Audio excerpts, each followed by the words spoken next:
کوئی فرق نہیں پڑتا. اسلام کے یہ دونوں فرقے، اسلام کے نام پر یہ دونوں فرقے کیا ہیں؟ یہ بدعتی فرقے ہیں، گمراہ فرقے ہیں. سلفی منہج ان دونوں کے بیچ میں ہے. سلفی منہج کی خصوصیت کیا ہے؟ کہ وہ اعتدال کا راستہ چلتا ہے، بیچ والا راستہ. بیچ والا راستہ کیا ہے؟ بیچ والا راستہ یہ ہے کہ گناہ کبیرہ کرنے والا گنہگار ہوتا ہے، کافر نہیں ہوتا ہے.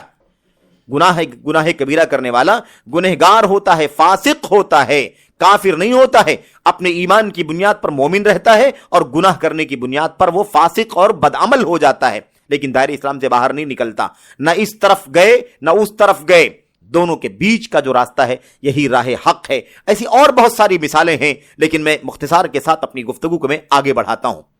ایسے ہی منہج سلفی منہج کی تیسری خصوصیت یہ ہے کہ اس منہج کے اندر اللہ کا کلام، اللہ کے نبی کا فرمان اور نبی کریم صلی اللہ علیہ وسلم کے صحابہ کرام کا طریقہ، تابعین تبع تابعین کا طریقہ چلتا ہے. اس کے مقابلے میں وہ عقل کو اتنا زیادہ درجہ نہیں دیتے کہ عقل کو کتاب و سنت اور صحابہ کرام کے راستے سے اوپر اٹھا دیں. یہ سلفی منہج کی خصوصیت ہے کہ عقل کا استعمال کر کے، ذہن کا استعمال کر کے، سوجھ بوجھ کا استعمال کر کے ہم قرآن کو سمجھتے ہیں، سنت کو سمجھتے ہیں، صحابہ کرام کے منہج کو سمجھتے ہیں، لیکن ایسا نہیں کرتے ہیں کہ ہماری عقل جو کہتی ہے ہم اسی کو مانیں گے. اگر ہماری عقل میں کوئی بات قرآن کی نہیں آئے گی تو قرآن چھوڑ دیں گے، ہماری عقل میں کوئی بات سنت کی نہیں آئے گی تو سنت چھوڑ دیں گے، ہماری عقل میں کوئی بات نبی کے صحابہ کرام کے موقف کی نہیں آئے گی تو اس کو چھوڑ دیں گے. یہ کام سلفی منہج نہیں کرتا. سلفی منہج میں اس کی گنجائش نہیں ہے، بلکہ سلفی منہج کی خصوصیت میں سے خصوصیت یہ ہے کہ وہ عقل کو شریعت کے تابع رکھتا ہے. عقل کو شریعت کے تابع رکھتا ہے، شریعت کو عقل کے تابع نہیں رکھتا. یہ سلفی منہج کی بہت بنیادی خصوصیت ہے، اور میں اگر تفصیل میں جاؤں تو بہت وقت ہوگا، لیکن عقل کا استعمال کر کے عقلی گھوڑا دوڑانے کی وجہ سے کتنے سارے مسائل کھڑے ہو گئے. جتنے فرقے دنیا میں وجود میں آئے ہیں، صحیح معنوں میں اگر آپ دیکھیں تو یہ سارے باطل فرقے اپنی عقل کا استعمال کرنے کی وجہ سے وجود میں آئے ہیں. اگر لوگ دین کو، شریعت کو فالو کرتے اور نبی کے صحابہ کرام کے سمجھنے کی طرح سمجھتے تو شاید یہ نوبت نہ آتی. مثال کے طور پر اب آپ دیکھ لیجئے، ہمارے بیچ میں یہ جو فرقہ ہے جس کو ہم جماعت اسلامی کے نام سے جانتے ہیں، مولانا مودودی صاحب، سید مودودی صاحب کی جو جماعت ہے، اس جماعت کے بارے میں آپ جانتے ہیں کہ یہ سب سے زیادہ نام کس کا لیتے ہیں؟ دین قائم کرنے کا نام لیتے ہیں. اور میں نہیں سمجھتا کہ حقیقت اگر کوئی چیز ہو تو اس کو بیان کرنے میں کوئی عیب کی بات ہے. کسی کو اگر کوئی شبہ ہے، کوئی اشکال ہے یا کوئی الزام ہے تو وہ کہہ سکتا ہے، لیکن بات سمجھنے کے لیے ہمیں اور آپ کو جاننے کی ضرورت ہے کہ عقل کا نقصان کتنا ہوتا ہے. سلفی منہج کی خصوصیت یہ ہے کہ عقل شریعت کے تابع ہے، شریعت حاکم ہے، عقل محکوم ہے، شریعت بادشاہ ہے اور عقل غلام ہے اس کا. ہمیں اس بات کو اچھی طرح سے جاننے کی ضرورت ہے. لیکن جب عقل کو شریعت کے اوپر بڑھایا گیا تو مشکل کھڑی ہو گئی. مثال کے طور پر آپ دیکھیے، اب یہ دین قائم کرنے کی بات جو ہو رہی ہے جماعت اسلامی کے بھائیوں کے یہاں، دین قائم، اقامت دین کا نام، حکومت الہیہ کا نام جو قائم کرنے کی کا نام لے کر کے جو قائم کرنے کی بات کرتے ہیں، اس کے پیچھے عقل ہے. عقل کیا ہے؟ ان کی عقل یہ ہے، یہ سوچتے یہ ہیں کہ پہلے جب حکومت قائم ہو جائے گی، پہلے پاور آ جائے گا، پہلے ہم مثال کے طور پر بادشاہ اور وزیر اور حاکم اور سارا جب ہمارے پاس پوری کیبنٹ بن جائے گی تب ہم توحید کی دعوت دیں گے، تب ہم نماز کا حکم دیں گے، تب ہم شریعت کا حکم دیں گے، تب ہم شریعت کے حدود کو نافذ کریں گے. یہ ان کی عقل ہے. سوال یہ پیدا ہوتا ہے کہ پہلے حکومت قائم کریں گے، بعد میں توحید، سنت اور فرائض کا حکم دیں گے. یہ کہاں سے آئی چیز؟ یہ عقل کی اپج ہے. یہ نہ قرآن میں، نہ سنت میں، نہ صحابہ، نہ تابعین، نہ تبع تابعین، یہ کہیں بھی نہیں ملے گا آپ کو. یہ عقل ہے، عقل کے ذریعے سے نتیجہ نکال لیا گیا. اگر ایسے ہی ہوتا کہ پہلے حکومت قائم ہوگی، بعد میں توحید کی دعوت، بعد میں فرائض کی دعوت، بعد میں گناہوں سے روکنا، بعد میں اگر یہ کام ایسے ہی کرنا ہوتا تو آپ کو تو معلوم ہے، سیرت کی کتاب میں آپ نے پڑھا ہے، ہماری عزیز بیٹیوں نے، بہنوں نے بھی پڑھا ہے کہ اللہ کے نبی علیہ السلام کو مکے کے لوگوں نے، مشرکین نے پیشکش کی تھی کہ آپ توحید کی دعوت کیوں دیتے ہیں، ایک اللہ کی عبادت کی بات کیوں کرتے ہیں، آپ ہمارے معبودوں کو برا بھلا کیوں بولتے ہیں، شرک سے کیوں روکتے ہیں، آپ کو اگر بادشاہ بننا ہے تو آپ کو بادشاہ بنا دیتے ہیں، آپ کو ہم اپنا بادشاہ بنا لیتے ہیں. آپ کو اپنا سردار بنا لیتے ہیں، آپ کو دولت چاہیے تو دولت دے دیتے ہیں، لیکن آپ ہمارے معبودوں کے خلاف نہ بولیے، آپ کفر و شرک کے خلاف نہ بولیے، آپ ہمارے دیوی دیوتاؤں کی بے بسی مت بیان کیجئے، آپ ہمارے باپ دادوں کی مذمت اور برائی نہ کیجئے۔ لیکن اللہ کے نبی صلی اللہ علیہ وسلم نے کیا کیا؟ آپ نے حکومت اور اختیار کی بات نہیں مانی، اور آپ نے فرمایا مجھے تو اللہ نے توحید کی دعوت دینے کے لیے بھیجا ہے، مجھے شرک سے نکالنے کے لیے بھیجا ہے۔ امرت ان اقاتل الناس حتی یشہدوا ان لا الہ الا اللہ، مجھے اسی بات کا حکم دیا گیا ہے کہ میں لوگوں سے لڑوں یہاں تک کہ اللہ کے سوا اس روئے زمین پر کسی کی عبادت نہ کی جائے۔ دیکھا آپ نے؟ تو اب یہ مسئلہ ہے، اب عقل کا استعمال کر کے آج پورے دین کے مزاج کو الٹ دیا گیا۔ اسلامی نظام کے بجائے سیاسی اسلام، اسلامی سیاست کے بجائے سیاسی اسلام کا کام کرنا شروع کر دیا گیا، یعنی اسلام کے نام پر سیاست، اسلام بعد میں سیاست پہلے، یہ کام کیا گیا۔ ایسے ہی عقل کا نتیجہ کیا نکلا؟ عقل کا نتیجہ یہ نکلا، اور آپ کو معلوم ہے کہ جب یہ نظریہ بن گیا تو پھر آج آپ کو جماعت اسلامی کے بھائیوں کے یہاں اور اسی فرقے سے تعلق رکھنے والے وہ لوگ بھی ہیں جو الاخوان المسلمون کے نام سے جانے جاتے ہیں۔ حسن بنا کی جو پارٹی مصر کی ہے ایسی، اور دونوں میں بڑا گہرا تال میل ہے، ایسے ہی مصر کے سید قطب، محمد قطب اور دیگر جو فرقوں کے ذمہ داران ہیں، محمد سرور، نائف زین العابدین، ان لوگوں کا بھی نظریہ ایک جیسا ہے، ملتا جلتا، اور الگ الگ نام سے بہت سارے لوگ ہو سکتے ہیں لیکن فکر سب کی یہی ہے۔ تو حکومت قائم کرنا یہ مقصد نہیں تھا، پہلے مقصد یہ ہے کہ لوگوں کو اللہ کی توحید سے آشنا کرو، کفر و شرک سے آگاہ کرو، اللہ تبارک و تعالیٰ کا دین دنیا میں عام ہو، اور پھر دھیرے دھیرے جب توحید والوں کی تعداد بڑھ جائے گی تو ایسے ہی اللہ تبارک و تعالیٰ کا نظام قائم ہو جائے گا۔ یہی عقل پرستی کا نتیجہ ہے۔ اسی خصوصیت کی خلاف ورزی کرنے کی وجہ سے آج حالت یہ ہو گئی کہ مولانا مودودی صاحب نے خود دجال کا انکار کر دیا، کہا میری عقل میں نہیں آتی ہے بات۔ امام مولانا مودودی صاحب نے اپنی تفسیر کے اندر اللہ تبارک و تعالیٰ کی صفات کی تعویل کرتے نظر آتے ہیں۔ اللہ کے ہاتھ کی تعویل، اللہ کی آنکھ کی تعویل، اللہ کے عرش کی تعویل، اللہ تبارک و تعالیٰ کی پڈلی کی تعویل، ایسے اللہ تعالیٰ کے آنے کی تعویل، اللہ تبارک و تعالیٰ کے اترنے کی تعویل، یہ ساری صفات ہیں نبی اللہ تبارک و تعالیٰ کے، اللہ کے کلام کے اندر موجود ہے، نبی کی سنت کے اندر تعویل کر ڈالا، اس کو گھما پھرا کر کے الگ معنی ثابت کرنے کی کوشش کیا۔ یہ سب کیوں ہوا؟ اس لیے کہ شریعت کو نیچے سمجھا اور اپنی عقل کو اوپر سمجھا۔ سلفی منہج کی خصوصیت یہ ہے کہ عقل نیچے ہے، شریعت اور اللہ کا دین اوپر ہے۔ اگر اللہ کی شریعت ہماری عقلوں میں سمجھ میں آ جائے تو بہت اچھا ہے، بہتر ہے، اللہ کا شکریہ ادا کریں، اور سمجھ میں نہ آئے تو اپنی عقل کو دوش دیں، اپنی عقل کو کوسیں، اپنی عقل پر مریں، لیکن اللہ کے دین کے خلاف کوئی بات بولنا گوارا نہ کریں۔ سورہ فاتحہ اٹھا کر کے دیکھیں گے نا، سورہ فاتحہ سے پہلے بسم اللہ الرحمن الرحیم ہے، الرحمن الرحیم کی ایسی تعویل کی مولانا مودودی صاحب نے اپنی کتاب تفہیم القرآن کے اندر کہ افسوس ہوتا ہے پڑھ کر کے بھی، لیکن افسوس اس پر بھی ہوتا ہے کہ آج بھی افسوس ہمارے بھائی اہل حدیث، ہماری بہنیں اہل حدیث گھرانوں کی، ہماری بہت ساری بچیاں جو دینی مدارس سے پڑھ کر کے فارغ ہوئی ہیں، عالمات فاضلات ہیں، نہ جانے کیسی غفلت ہے کہ انہیں احساس نہیں ہوتا کتنی ایسی جماعتیں ہیں، کتنے ایسے دروس ہیں، کتنے ایسے سارے اجتماعات ہیں جس کے اندر بڑی تعداد میں جماعت اسلامی کی خواتین درس کا کام کر رہی ہیں۔ ہماری بہنیں بیٹیاں بھی جا کر کے ان کا ساتھ دیتی ہیں، انہیں احساس نہیں، انہیں شعور نہیں، انہیں پتہ نہیں کہ ان کا عقیدہ کیا ہے، ان کا نظریہ کیا ہے۔ ہم سلفی منہج والے کیسے ان کے ساتھ دعوت کا کام کر سکتے ہیں بتائیے؟ ہم اللہ تبارک و تعالیٰ کے اسماء و صفات کی تعویل کرنا حرام سمجھتے ہیں، اور ان کی تفسیر کے اندر جگہ جگہ اللہ کے اسماء و صفات کی تعویل کی گئی۔ صحیح بخاری کی حدیثوں کے سلسلے میں عجیب و غریب کلام کیا گیا۔ انبیاء علیہ السلام کے بارے میں جو لب و لہجہ،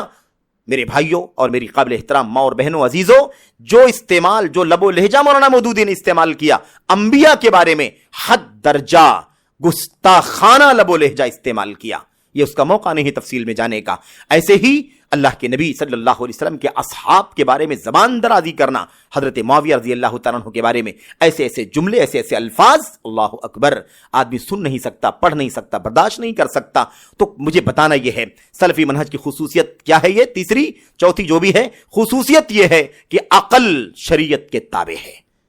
اور شریعت عقل کے اوپر ہے۔ شریعت عقل کو کنٹرول میں رکھے گی، عقل شریعت کے کنٹرول میں رہے گی عقل شریعت کو کنٹرول میں رکھنے کی کوشش نہ کرے. یہ سلفی منہج کا اصول و ضابطہ ہے. ایسے ہی سلفی منہج کی خصوصیات میں سے ایک خصوصیت یہ ہے کہ سلفی منہج میں بدعات کی مذمت اور تردید پائی جاتی ہے. دین میں جو بھی نئی چیز نکلتی ہے اس کی تردید کی جائے گی سلفی منہج کے اندر.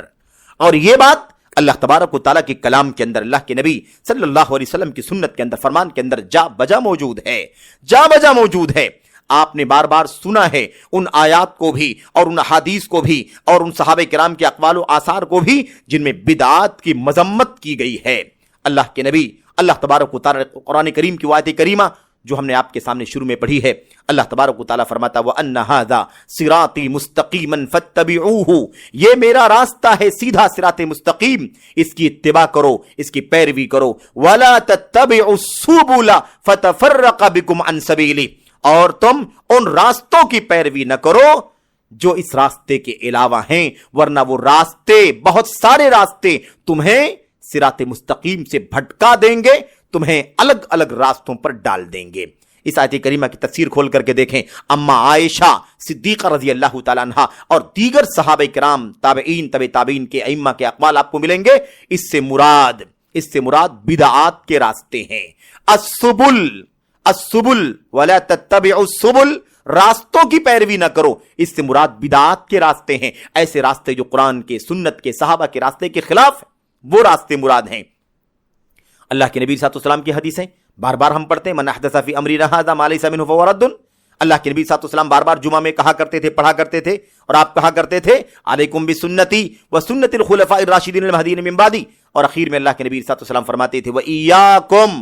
ومحدثات الامور، تم دین میں نئی نئی باتوں سے بچو، میری سنت کو لازم پکڑو.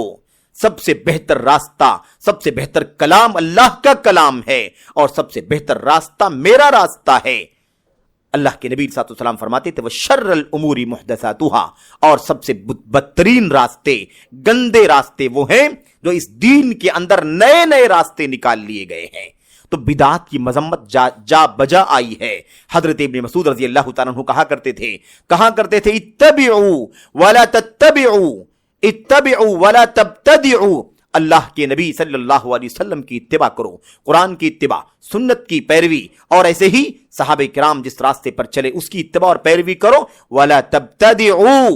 بدعات نہ نکالو، دین میں کوئی نئی چیز نہ نکالے. امام مالک رحمت اللہ علیہ نے کہا تھا اللہ کے دین کے اندر اگر دین کے اندر کوئی نئی چیز نکالتا ہے اور وہ سمجھتا ہے کہ یہ بہتر ہے، اچھی چیز ہے، تو دراصل وہ الزام لگاتا ہے اللہ تبارک و تعالیٰ کے اوپر، اللہ کی کتاب پر، اللہ کے نبی کی سنت پر. کیوں؟ اس لیے کہ جو بھی سب سے بہتر تھا وہ اللہ تعالیٰ نے کتاب میں اتار دیا، جو بھی سب سے بہتر تھا وہ اللہ کے نبی نے سنت میں بتلا دیا، جو بھی سب سے بہتر تھا اسے اللہ کے نبی نے اپنی سیرت میں سب کے سامنے کر کے دکھا دیا. اس لیے الزام ہے یہ اللہ پر، اس کی کتاب پر، نبی کی سنت پر. اور اس سے پتہ چلتا ہے، اس کا مطلب یہ نکلتا ہے کہ اگر آج یہ نئی نئی اچھی چیز دین کے اندر نکالی جا رہی ہیں جسے اللہ کے نبی نے نہیں بتلایا ہے، تو اس کا مطلب یہ ہے کہ نبی کریم صلی اللہ علیہ وسلم نے رسالت کے پیغام کو پہنچانے میں خیانت کی ہے. فقد زعم ان محمد صلی اللہ علیہ وسلم قد خان الرسالہ. اس کا مطلب یہ نکلتا اگر کسی نے کوئی بدعت نکالی اور یہ کہا کہ یہ بہتر چیز ہے، اچھی چیز ہے، نیکی کا کام ہے، تو اس کا مطلب یہ ہے کہ وہ سمجھتا ہے کہ محمد الرسول اللہ صلی اللہ علیہ وسلم نے اللہ کا پیغام پہنچانے میں خیانت سے کام لیا ہے، پیغام کو کما حق کو نہیں پہنچایا. استغفر اللہ. تو خلاصہ کلام یہ ہے کہ دین اسلام جو سلفی منہج ہے وہ اصل دین اسلام کا نام ہے. اصل دین اسلام کا نام سلفی منہج ہے. جب تک دنیا میں اختلاف نہیں تھا، فرقہ بندی نہیں تھی، ٹولے دھڑے نہیں تھے، تب تک یہ بولنے کی ضرورت بھی نہیں تھی. اسلام کافی تھا. اسلام یہودیت کے مقابلے میں، اسلام عیسائیت کے مقابلے میں، اسلام آگ کی پوجا کرنے والوں کے مقابلے میں، اسلام بت پرستوں کے مقابلے میں، اسلام زندیقوں کافروں کے مقابلے میں، اسلام ملحدوں ناستکوں کے اور کیا کہتے ہیں جس کو ہم کمیونسٹ کہتے ہیں ان کے مقابلے میں. لیکن جب اسلام کے اندر فرقے پیدا ہو گئے تو ان فرقوں سے برات اور بیزاری کا اعلان کرنے کے لیے ہمیں یہ بات کہنی پڑی کہ ہم ان فرقوں سے تعلق نہیں رکھتے ہیں، بلکہ ہمارا تعلق اس سے ہے جو اللہ کے کلام میں اترا، جو نبی کی سنت میں آیا، جس پر نبی کے صحابہ تابعین تبع تابعین چلتے رہے۔ ہم اسی پرانے والے سلف کے راستے پر چلنے والے لوگ ہیں، اس لیے ہم سلفی ہیں۔ تو یہ چند خصوصیات ہیں، اس کے علاوہ بھی بہت ساری خصوصیات ہیں۔ اس آخری نقطے کے بارے میں، بدعت کے بارے میں آخری 2-3 منٹ میں کچھ باتیں کہنا چاہتا ہوں۔ دیکھیں، یہ جو بدعت کی بات آئی ہے نا، یہ بدعتیں عقیدے کے اندر بھی ہو سکتی ہیں، ایمان کے مسائل میں بھی ہو سکتی ہیں، یہ بدعتیں عمل کے مسائل میں بھی ہو سکتی ہیں، یہ بدعتیں اخلاق و کردار میں بھی ہو سکتی ہیں، یہ بدعتیں کاروبار میں بھی ہو سکتی ہیں۔ جو بھی طریقہ نبی کریم صلی اللہ علیہ وسلم کا ہے، اس طریقے کے خلاف کوئی نیا طریقہ نکالنا بدعت ہے۔ اس کا تعلق ایمان و عقیدے سے ہو یا دین یا زندگی کے کسی بھی مسئلے سے ہو۔ ہاں، دنیا سے اس کا تعلق نہیں ہے۔ دنیا مثال کے طور پر آج جدید ٹیکنالوجی ہے، فلائٹوں کی ایجادات ہو گئی، ٹرینوں کی ایجادات ہو گئی، مشینری کی ایجادات ہو گئی، اور آج دنیا